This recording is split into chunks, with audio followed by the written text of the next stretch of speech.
Singapore and China's Guangdong province will deepen partnerships in projects such as autonomous vehicles, vertical greening in housing, and AI solutions in the health sector. Ong Ye Kung, co-chair of the Singapore-Guangdong Collaboration Council, says both sides can learn from each other's plans in rejuvenating their economies. Deborah Wong has more from the Guangzhou at the 15th edition of the bilateral meeting. Planting the seeds for the next stage of the Singapore-Guangdong relationship.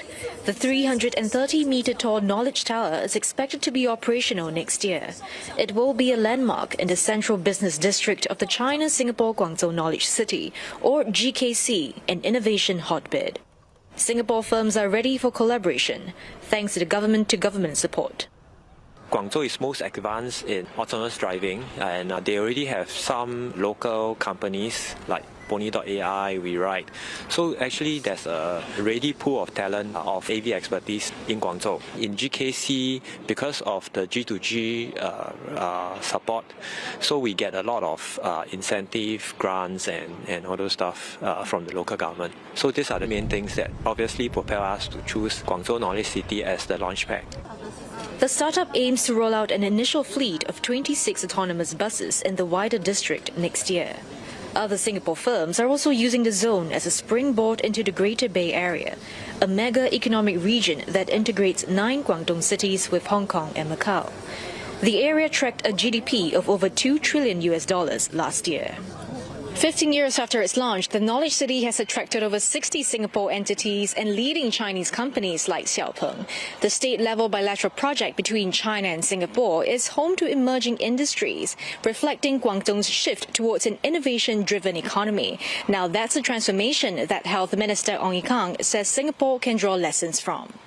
Singapore, as a small and open economy, has to constantly undergo transformation as well.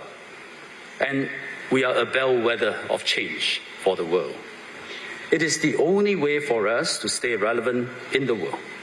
And this is a key reason for our enduring bilateral cooperation, because the reforms and policies that Singapore has adopted and worked well for us can be a reference for individual Chinese cities, and often starting from the coast, especially those in Guangdong.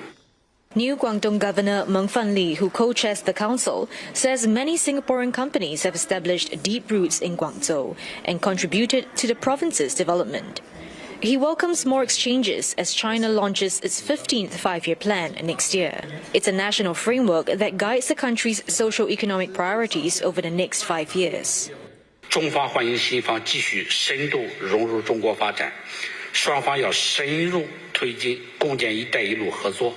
打造数字经济、绿色发展、人工智能等领域的标志性成果，推动重大项目提质升级，续写高质量合作新篇章。